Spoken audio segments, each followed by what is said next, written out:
Welcome to the intro video to my Moemon Nuzlocke Randomizer Let's Play.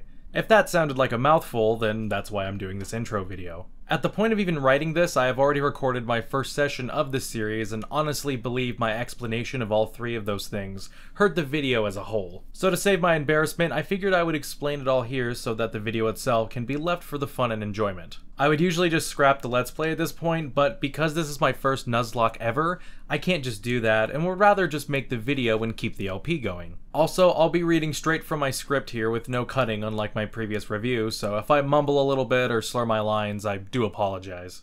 In this video, we're going to break down what Moemon, Nuzlockes, and randomizers are, and how I will be handling them in my Let's Play. I also had a lot of issues that I wanted to tell you guys, which got me very flustered in the video.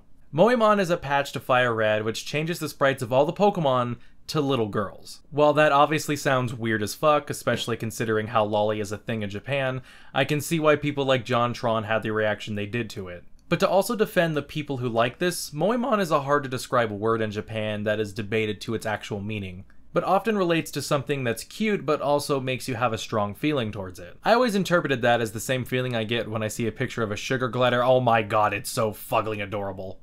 Anyway, when patching my ROM of the game, I couldn't find the original Moemon patch and ended up grabbing the patch of the Moemon Revival project. I didn't bring this up in the video, and I wanted to point out that this is the version of Moemon I will be playing in this LP. The difference between both patches is that this Moemon is no longer just little girls, but the Pokemon evolutions make them grow up into either girls in their mid-20s or teenagers. Though they're still cute, which I guess still makes this Moemon. However, they also have some sex appeal now, so take whatever you want from that. I specifically picked out this patch for my reaction, so I'm just here for the mons. The project for the patch has been cancelled, FYI, but I believe all the Pokemon have been sprited to their specific style. Now on to the Nuzlocke. I've never played a Nuzlocke before, mostly because I never cared for it.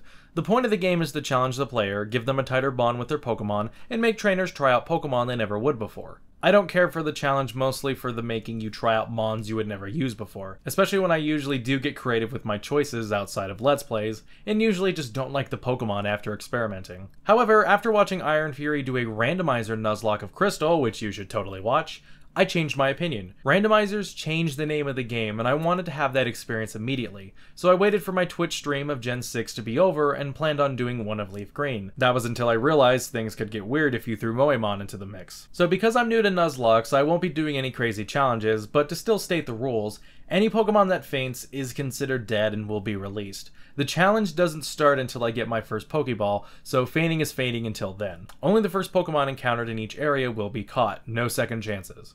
Shiny Pokemon are an exception, though I don't think Moemon have shiny forms. Also, static Pokemon like Snorlax, Magikarp, Lapras, and the legendary birds are usually allowed, but I will only allow all non-legendary static Pokemon. Randomizers usually shuffle these, but mine wouldn't let me, so whatever. Moving on, all Pokemon will be nicknamed, you cannot trade your mons, and I won't load saves to keep a certain Pokemon. The only rule I will be ignoring is the blackout rule, where blacking out is considered a game over. I believe if I still have usable Pokemon that I caught through Nuzlocke rules, I should be allowed to use them if my main team all dies and has to be released.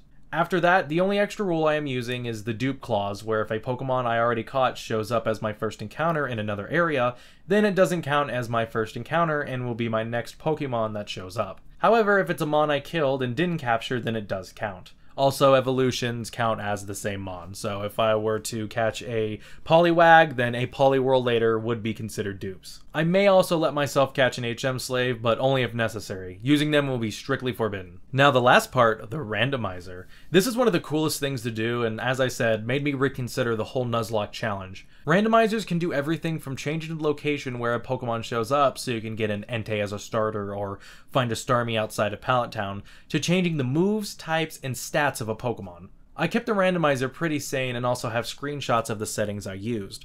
The only one not being possible was the static Pokemon, as I couldn't find working Fire Red ROM that would let me randomize static Pokemon after moifying it. I also had to redo the settings as I wanted the game to have Pokemon like Graveler and Kadabra evolve by leveling up instead of trading.